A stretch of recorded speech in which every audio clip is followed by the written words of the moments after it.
जय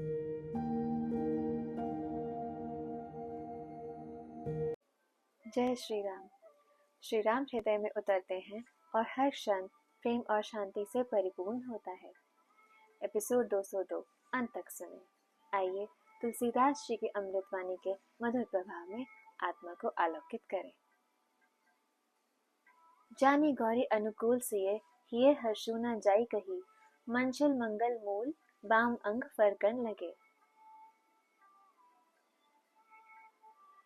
भावार्थ: गौरी जी को अनुकूल जानकर सीता जी के हृदय को जो हर्ष हुआ वह कहा नहीं जा सकता।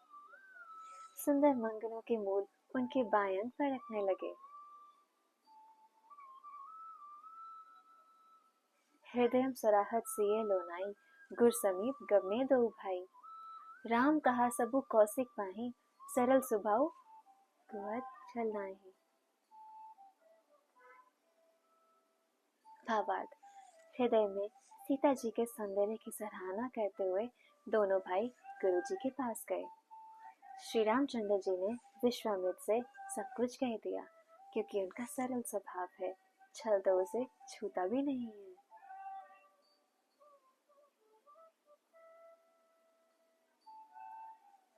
सुमन पाई मुनि पूजा कीन्ही, पुनि असीस तू भाईनी दीन्ही। सुफल मनोरथ हो तुम्हारे, रामू लखनऊ सुनि भय सुखारे। भावार्थ: फूल पाकर मुनि ने पूजा की, फिर दोनों भाइयों को आशीर्वाद दिया कि तुम्हारे मनोरथ सफल हो। यह सुनकर श्री राम लक्ष्मण सुखी हुए। करी भोजनु मुनिबर विज्ञानी, लगे कहन कछु कथा पुरानी। बिकट दिवसु गुरु आईसु पाए, संध्या करन चले दो भाई। भावार्थ: श्रेष्ठ विज्ञानी मुनि विश्वामित्र जी भोजन करके कुछ प्राचीन कथाएं कहने लगे। इतने में दिन बीत गया और गुरु की आज्ञा पाकर दोनों भाई संध्या करने चले।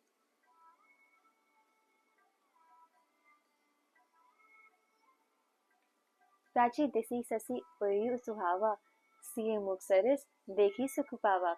बहुरे विचारु कीन्हे मन माही, सिए बदन सम हिमकर नाही। भावार्थ: उधर पूर्व दिशा में सुंदर चंद्रमा उदय हुआ। श्री रामचंद्र जी ने उसे सीता के मुख के समान देखकर सुख पाया। फिर मन में विचार किया, यह चंद्रमा सीता जी के मुख के समान नहीं है। जन्मु सिंधु पुनि बंधु विशु, दिन अलीन संकलम। सिए मुख समता पाव किमी, चंदु बापुरो रंग।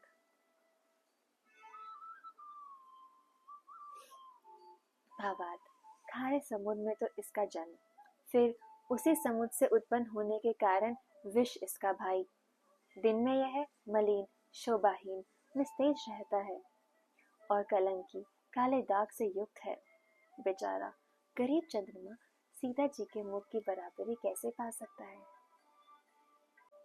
जब हृदय मौन हो जाता है और प्रेम स्वयं बोलने लगता है, तब श्री राम केवल कथा नहीं रहते, वे अनुभूति बन जाते हैं।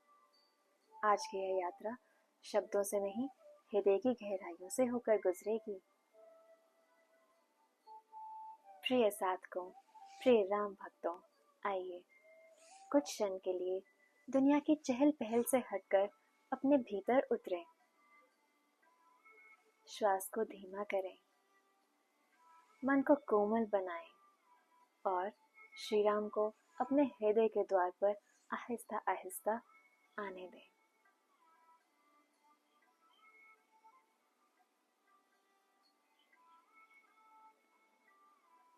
जनकपुर की संध्या, दिन का कोलाहल अब शांत हो चुका है। गुरु के सानिध्य में दोनों भाई शांत, सरल और उज्जवल अपने कर्तव्य से लौटते हैं।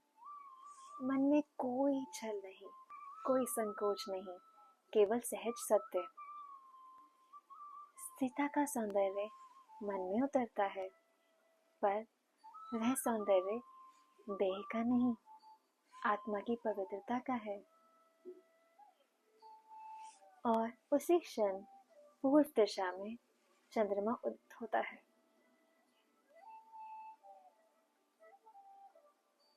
श्री राम उसे देखते हैं, क्षण भर को ठहरते हैं, फिर हृदय में विचार उठता है, यह चंद्रमा उस पवित्र मुख की समानता कैसे कर सकता है? यह तुलना अहंकार से नहीं, प्रेम की परिकाष्ठा से जन्म लेती है।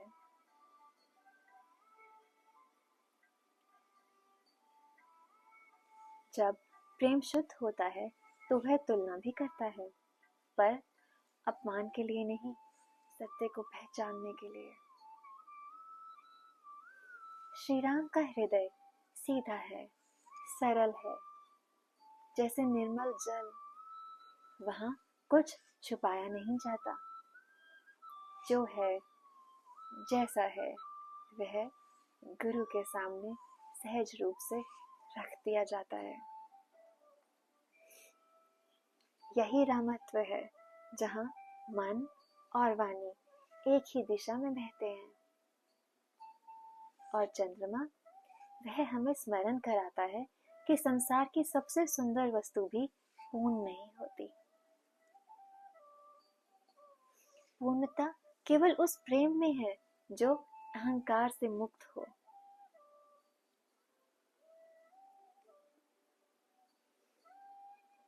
साधकों, आज स्वयं से पूछिए, क्या मेरा मन भी उतना सरल है कि मैं सत्य को बिना डर प्रकट कर सकूं? क्या मैं प्रेम को अपेक्षा के बिना देख पाता हूं? क्या मेरी भक्ति तुलना से ऊपर उठकर समर्पण बन पाई है? और सबसे महत्वपूर्ण, क्या मेरे हृदय में श्री राम ऐसे वास करते हैं कि वहां किसी और को स्थान ही ना बचे?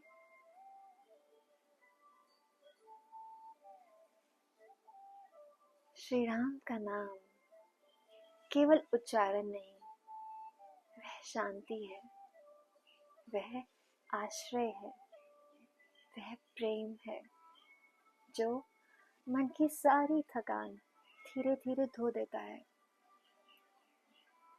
जहाँ श्री राम है, वहाँ डर टिक ही नहीं सकता।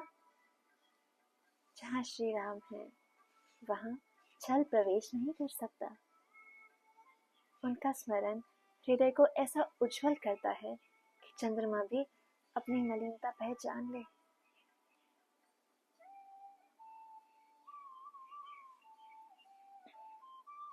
अब अपनी आंखें बंद कीजिए, श्वास लें और छोड़ें। कल्पना करें, आपका हृदय एक शांत दीपक है और उस दीपक की लौ में श्री राम का नाम धीरे धीरे उजास फैल रहा है। कुछ मत मांगिए, केवल अनुभव कीजिए। यही साधना है, यही भक्ति है। यदि यह अनुभूति आपके हृदय को छू गई हो तो अपनी भावना टिप्पणी में अवश्य साझा करें और इस राममय प्रकाश को दूसरों तक पहुंचाएं। सोलफुल मोटिवेशन को सब्सक्राइब करें ताकि हर श्वास श्री राम के और निकट ले जाए। आपका दिन शुभ हो, राममय हो। जय श्री राम।